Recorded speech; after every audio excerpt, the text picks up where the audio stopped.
بسم اللہ الرحمن الرحیم۔ السلام علیکم دوستو، پٹھان کو افغان کہتے ہیں۔ افغان اس لیے کہتے ہیں کہ افغان حضرت سلیمان علیہ السلام کی ایک بیٹے کا نام تھا اور ان کو جنات کی زبان سے پیار ہو گیا تھا، تو انہوں نے اپنی والد حضرت سلیمان علیہ السلام سے کہا کہ آپ جنات کو کہے کہ مجھے اپنی زبان سکھائے۔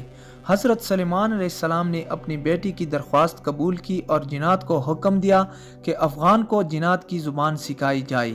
وہ زبان بعد میں پختون کے نام سے پہچانی گئی۔ پٹھان کی اصلیت اور قومیت کے بارے میں جو دلائل ہے وہ یہ ہے کہ پٹھان حضرت ابراہیم علیہ السلام کی اولاد میں سے ہے اور حضرت اسحاق علیہ السلام کی اولاد ہے اور قومیت سے بنی اسرائیل ہے۔ انگریز مورخین لکھتے ہیں کہ پٹھان قوم ارجینیا کے ایک حصے میں رہتے تھے اور ارجینیا کے لوگوں کا دعویٰ ہے کہ افغان قوم یا پٹھان ہم میں سے ہے، کیونکہ البینیا کے افغان جو کہ بعد میں پٹھان بنے ارجینیا سے ہندوستان کی طرف چل پڑے، اور مورخین لکھتے ہیں کہ اسرائیل قبائل بہت تکلیف اور مصیبتوں کے بعد افغانستان میں آباد ہو گئے۔ جب حضور اکرم محمد صلی اللہ علیہ وسلم نے اسلام کی تبلیغ شروع کی اور لوگ چوک در چوک اسلام میں داخل ہونے لگے، تو اس وقت پٹھان قوم کا سردار، جس کا نام قیس عبد الرشید تھا، اپنے پورے خاندان کے ساتھ محمد صلی اللہ علیہ وسلم کی حضور میں پیش ہوئی اور محمد صلی اللہ علیہ وسلم کے ہاتھ پر بیعت کر کے مسلمان ہو گئے۔ اس لیے دنیا بھر میں جہاں بھی پختون ہوں گے وہ مسلمان ہوں گے۔ دنیا میں پختون ہی واحد قوم ہے جس میں اسلام کے بغیر کوئی مذہب نہیں۔ اگر پختون سے پوچھا جائے کہ آپ پہلے مسلمان ہیں یا پختون، تو جواب ہوگا کہ میں 5000 سال پہلے پختون ہوں اور 1400 سال پہلے مسلمان ہوں۔ دوستو، اب سوال یہ ہے کہ افغان قوم کو پٹھان کیوں کہا جاتا ہے؟ تو جب کافروں نے مکہ پر قبضہ کر لیا تو حضرت محمد صلی اللہ علیہ وسلم نے حضرت خالد بن ولید رضی اللہ کو حکم دیا کہ جاؤ اپنی افغانیوں کو جہاد کے لیے بلاؤ۔ خالد بن ولید رضی اللہ افغانستان چلے گئے اور افغان سردار قیس عبد الرشید کو حضور صلی اللہ علیہ وسلم کا پیغام ارسال کیا۔ قیس عبد الرشید کی قیادت میں لشکر مکہ مکرمہ کی طرف روانہ ہوا۔ شام کو صحابہ نے حضور اکرم صلی اللہ علیہ وسلم کو خوشخبری سنائی کہ افغانی لشکر نے آتے ہی کافروں کا قتل عام شروع کر دیا اور تمام کافروں کا خاتمہ کر دیا اور مکہ مکرمہ کو افغانیوں نے فتح کر دیا۔ تو اسی لمحے حضور اکرم صلی اللہ علیہ وسلم کی زبان پر یہ الفاظ آئے، بطان۔ خواتین و حضرات، بطان لفظ عربی زبان کا لفظ ہے، یعنی سخت ترین لکڑی جو سمندری جہاز میں لگائی جاتی ہے، جو سمندری پانی بھی کمزور نہیں کر سکتا۔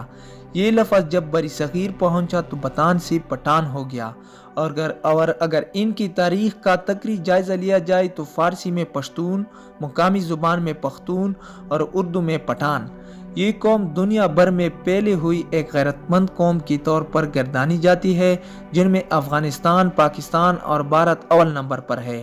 دنیا میں پختون اپنی وفا اور غیرت سے جانے جاتے ہیں۔ لفظ پشتون کا مطلب ہوتا ہے غیرت و وفا والا اور اپنی عزت اور دین پر مر مٹنے والا۔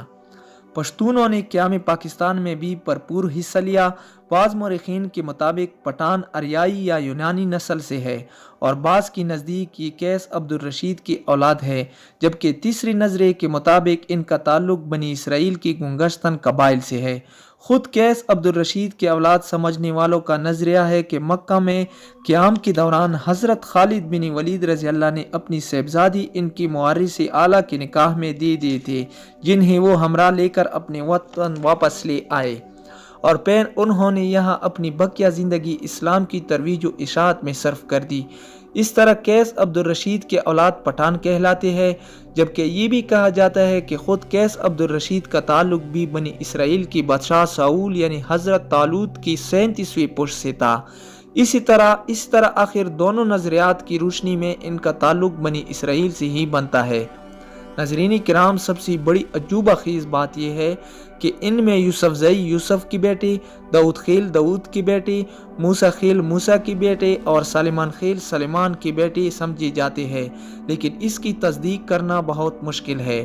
افغانوں یا پٹھانوں کی کئی اوصاف عربوں سے ملتے جلتے ہیں۔ عرب قوم مہمان نواز، بہادر اور اہل قلم ہونے کے ساتھ ساتھ دوسری قوموں سے اتنی جلدی معروب نہیں ہوتے تھے۔ یہ چند اوصاف کے علاوہ کوئی اور وصف عربوں کے اندر زمانہ جاہلیت میں نظر نہیں آتا۔ حیرت کی بات یہ ہے کہ یہی چند اوصاف افغان یا پٹھان قوم میں بھی اسی شدت کے ساتھ پائی جاتی ہے، جبکہ ان کی بیشتر چیزیں یہودیوں سے بھی ملتے جلتے ہیں۔ نسلی طور پر دونوں اپنے آپ کو دنیا کی بہترین قوم تصور کرتی ہے۔ مذہبی طور پر سخت ہے اور سر پر ٹوپی رکھنے کا رجحان بھی عام ہے، جبکہ اس کے علاوہ بھی کئی رسم و رواج مشترک ہے۔ ذہن میں رہے کہ پشتونوں کی یہودی نسل سے ہونا قابل فخر بات ہے، نہ کہ معجب توہین، کیونکہ یہودیوں کی نسل ہونا شاید تب اس قوم کی توہین کا موجب ہوتا جب وہ حضرت محمد صلی اللہ علیہ وآلہ وسلم پر ایمان نہ لاتے۔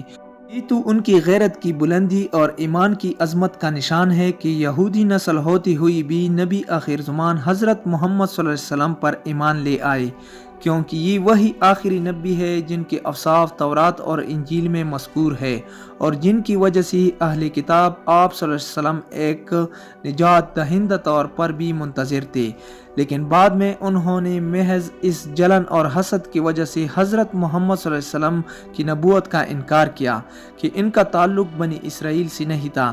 بنی اسرائیل کی طرف سے آپ صلی اللہ علیہ وسلم کی نبوت کا یہ انکار دلائل پر نہیں بلکہ نسلی منفرات اور حسد و عناد پر مبنی تھا۔